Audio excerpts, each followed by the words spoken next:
กันคือเก่าคือเดิมพี่น้องเลยเนาะก่อนอื่นครับทักทายสบายดีสบายดีสวัสดีพ่อแม่พี่น้องกันเบิดทุกคนพี่น้องว่าจะเป็นพี่น้องฝั่งไทยฝั่งลาวหรือว่าทางต่างประเทศกับทักทายสบายดีกันเบิดทุกคนพี่น้องเนาะหลังจากเลิกเรียนพี่น้องต้มมาม่าพี่น้องต้มมาม่าใส่ไข่พี่น้อยเนาะเมนูเด็ดวันนี้เป็นเมนูเชฟพี่น้อยกินต้มมาม่านะกินต้มมาม่าไปก่อนพี่น้องก็มีไข่2 หน่วยพี่น้อง2 ฟองเนาะเนี่ย2 หน่วยพี่น้องก็ต้มใส่มาม่าพี่น้องแซ่บเลยพี่น้องต้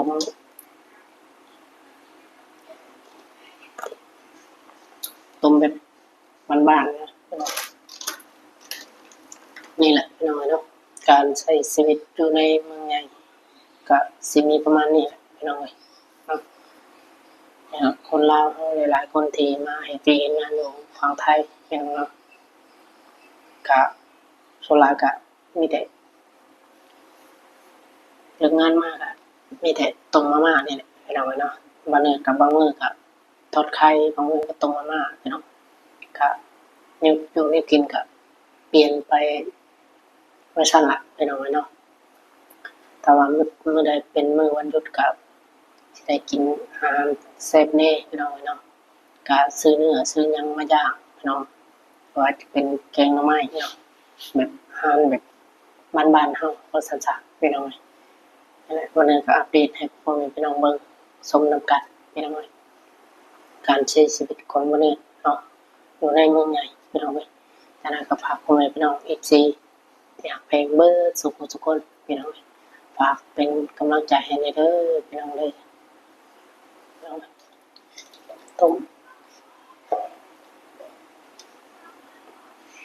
ปล่อยจังหน่อยพี่น้องเนาะรอน้ำเดือดเพราะว่ามันจะใช้น้ำหลายโอดพี่น้องให้น้ำบกจังหน่อยก่อนพี่น้องเดี๋ยวสิค่อยใส่ตะลิวเนี่ยพี่น้องนี่แหละการใช้ชีวิตของวันนี้แต่ละมื้อพี่น้องเลิกงานมากอะอาบน้ำยังก็กินข้าวแล้วก็นอนพี่น้องเนาะเพราะว่าตื่นเช้ามากก็เข้าเวียกเข้างานพี่น้องเนาะ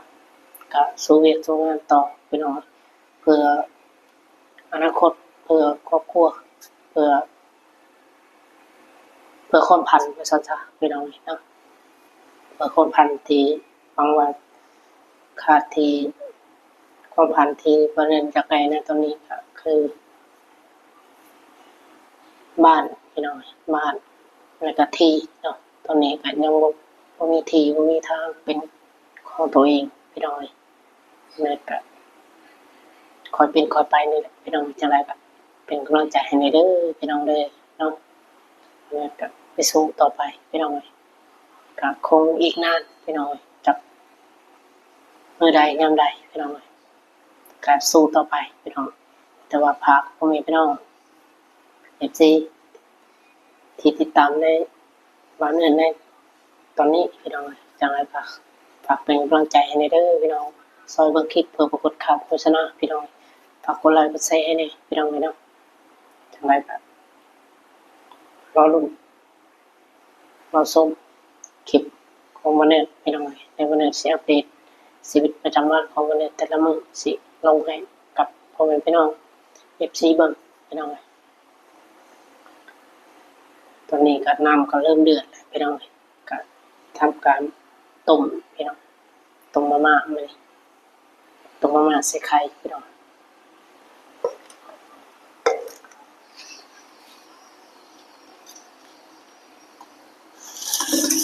เอามาม่าลงเลยพี่น้อง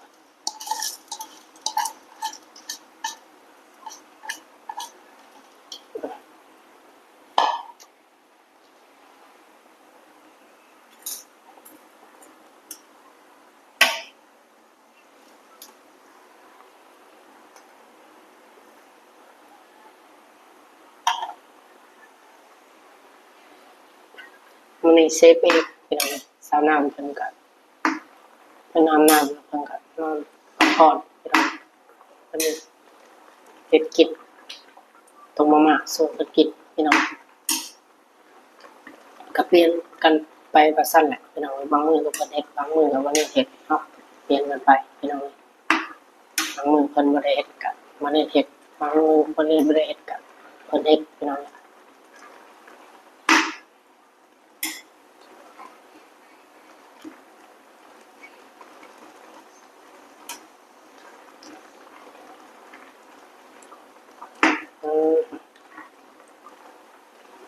ชั้นสูงพี่น้อง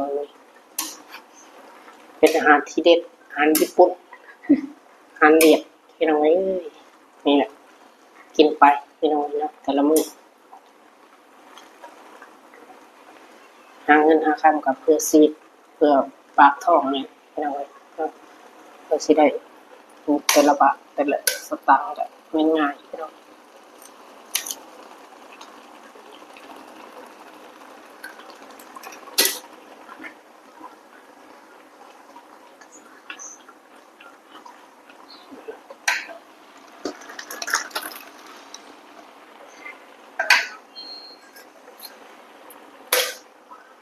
นี่พี่น้องใส่ไปนี่เลย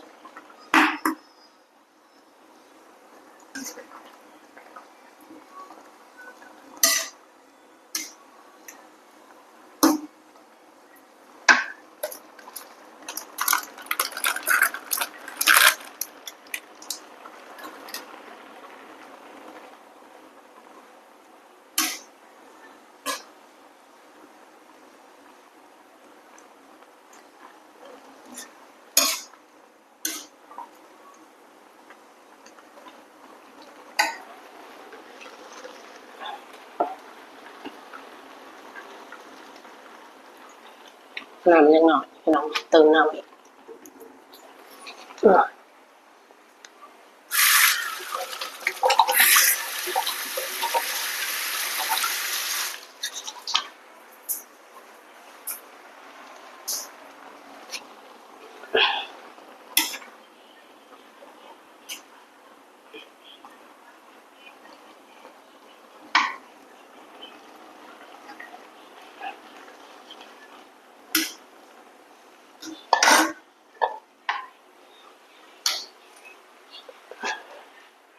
โอเคพี่น้องแล้วเป็นทีเรียบร้อยค่อยเปิดเลยโทรศัพท์นี่พี่น้องตกมาแล้วเป็นทีเรียบร้อยเด้อพี่น้องเลยกิน2คนคือเก่าสาวน้ำเพิ่นพี่น้องเพิ่นเข้ากล่องน้ำนี่พี่น้องมาพี่น้องแซ่บๆนำกันเด้อพี่น้องปลาลุงหมดสุขคนพี่น้องมาจัดไปพี่น้อง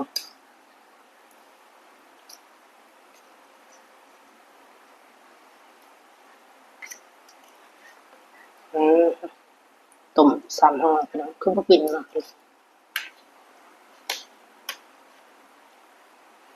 ห่อบ่ปิ่นขนมก่อนพี่น้องมันห่อโอเคพี่น้องปิ่นพัดลมมันห่อนี่พี่น้องมากินนำกันเด้อพี่น้องปลาลุงสุขคนพี่น้อง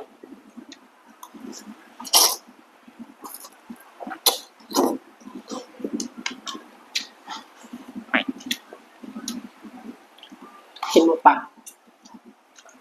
กินกับข้าวพี่น้อง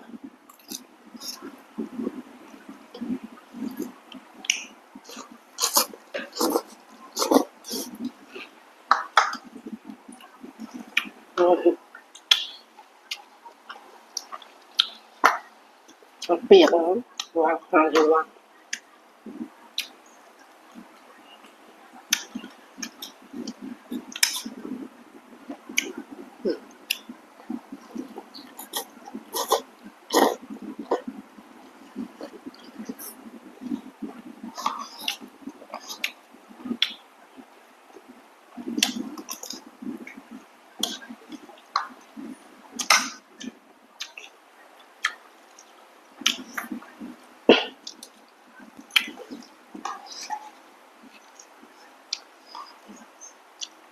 กินกิน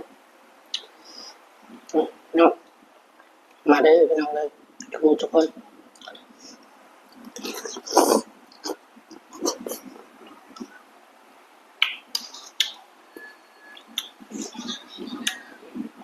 กินมาม่ากับเขาเนี่ย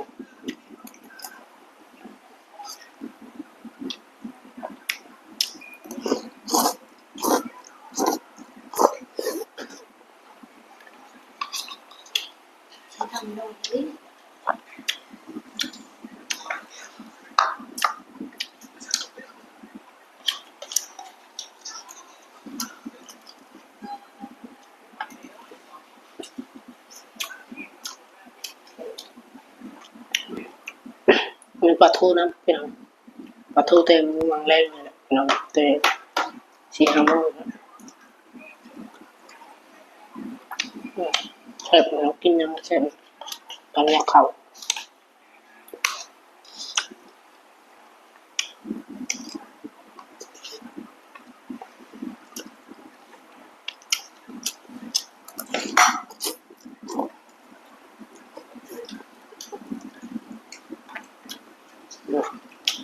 พี่น้อง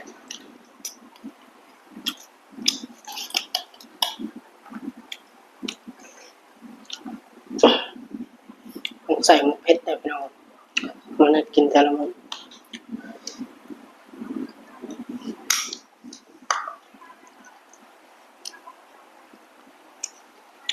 ขาดเผ็ดบ่ได้พี่น้องต้องกินเผ็ดใน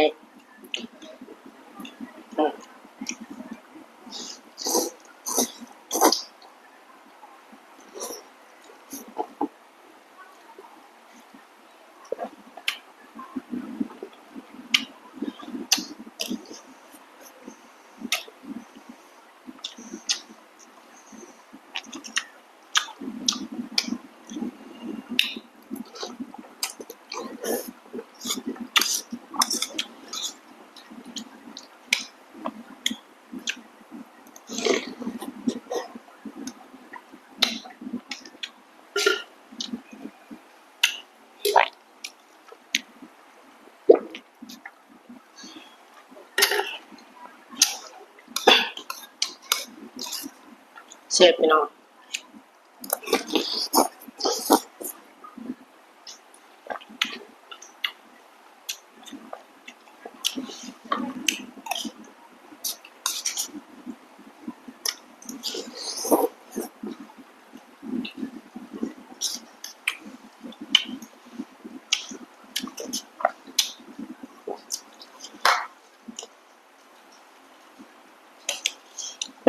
ตอนหิวข้าวพี่น้อง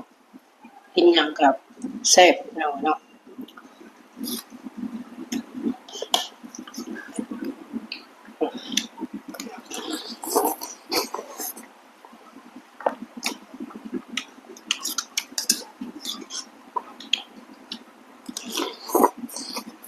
อื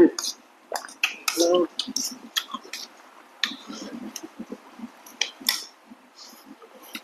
ใส่ไข่2 หน่วยพี่น้องมาม่า3 ห่อกิน2 คนพี่น้อง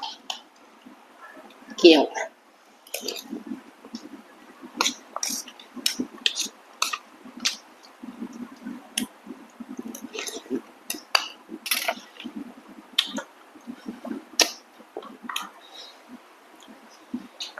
ถ้าวันอาทิตย์ก็ซื้อกับข้าวมาเฮ็ดกับแกงหน่อไม้นอนบางมื้อก็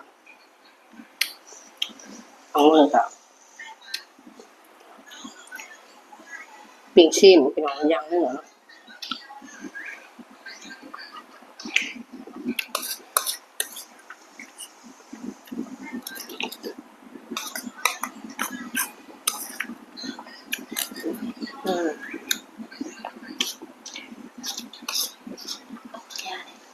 อีกนะ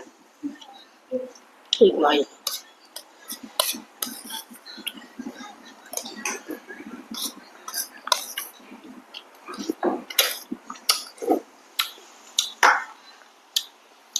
เอาน้ำพอดีเลยพี่น้องนี่ถ้วยบักไงพี่น้องเต็มถ้วยหมู2 คนเอาน้ำเพิ่นบ่ปั่นได้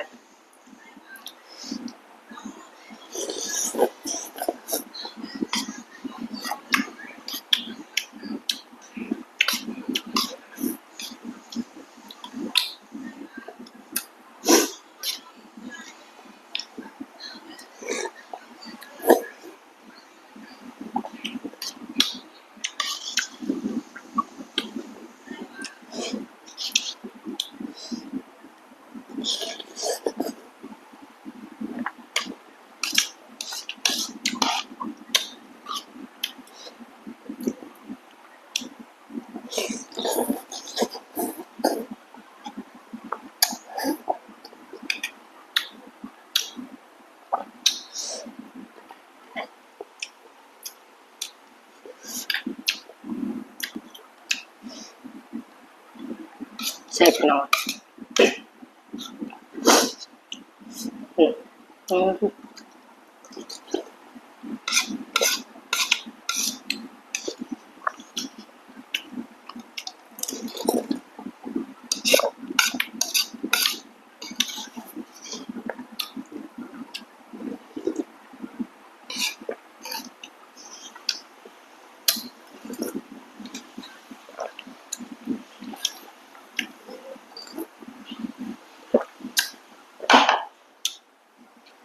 นี่แหละพี่น้องเก็บตับหมดเลยพี่น้อง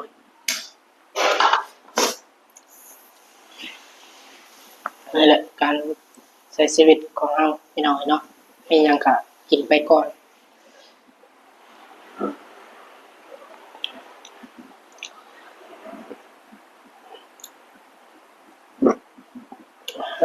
ขอโทษขอไปพี่น้องช่วยเพื่อบรรเทาเพื่อ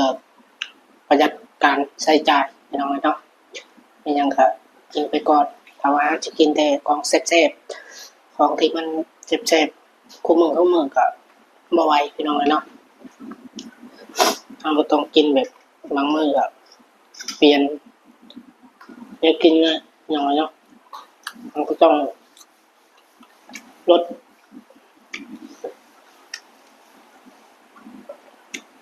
ค่าใช้จ่ายไม่ให้มันสูงขึ้นพี่น้องเนาะถ้าว่าจะกินของดีๆของแซ่บๆคู่มือก็เป็นไปบ่ได้พี่น้องเนาะเฮาก็ต้องเปลี่ยนเมนูพี่น้องบางมื้อก็กินของแซ่บบางมื้อก็บ่ได้กินต้มมาม่าต้มไข่ทอดไข่แล้วไปพี่น้องบางมื้อก็กินย่างเนื้อแบบซี่นะพี่น้องเนาะอาหารแซ่บของเราหลักๆเลยล่ะชิ้นงัวพี่น้องชิ้นงัวชิ้นควาย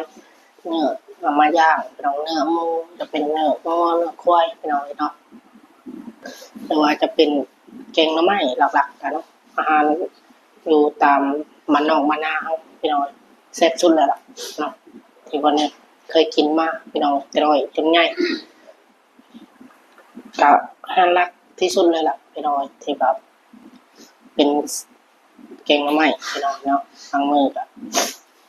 ก็กินไปซี่แหละพี่น้องซอยบรรเทาไปเนาะเพื่อให้ประหยัดการใช้จ่ายของเราพี่น้องเนาะเดี๋ยวค่อยเก็บ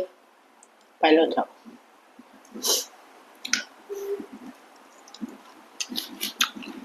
ปิ้งพี่น้อง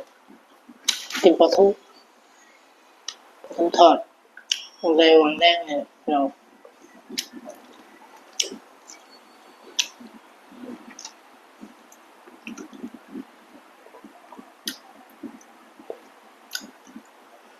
มันเหลือแต่หัว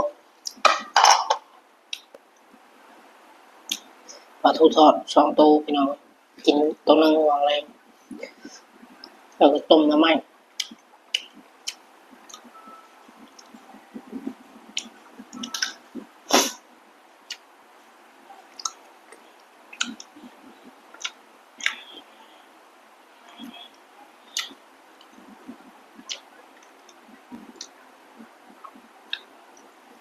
กินไปซี่แหละพี่น้องเนาะแต่ละมื้อกินพอได้ไปแล้วจ้ะ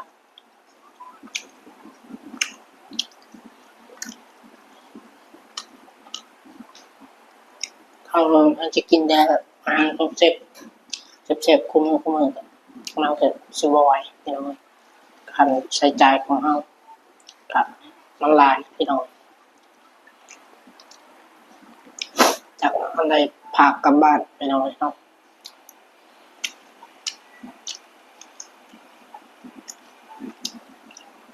คนทางบ้านนำเลยพี่น้องเขาก็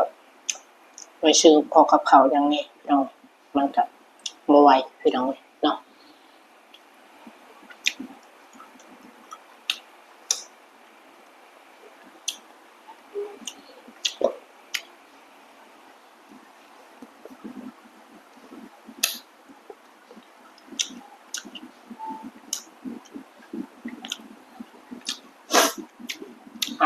คลิป นี้ก็บ่มีหยังล่ะพี่น้องก็สิมีประมาณนี้แล้วเนาะ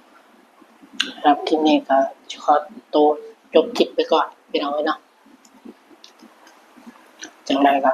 ขอขอบใจขอบคุณหลายๆพี่น้องที่เข้ามาติดตามและรับชมพี่น้องเนาะอยู่ดีไม่แห้งร่ำรวยเพิ่มสุขทุกคนพี่น้องเนาะว่าเหตุธุรกิจการงานใดๆก็ขอให้เจริญรุ่งเรืองในหน้าที่การงานเด้อพี่น้องรับคลิปนี้ขอตัวลาไปก่อนพบกันคลิปหน้าเนาะพี่น้องเนาะสบายดีพี่น้องสบายดีอยู่ดีไม่แห้งเพิ่มสุขทุกคนพี่น้องบ๊ายบายพี่น้องเนาะพบกันคลิปต่อไปพี่น้องโอเคพี่น้อง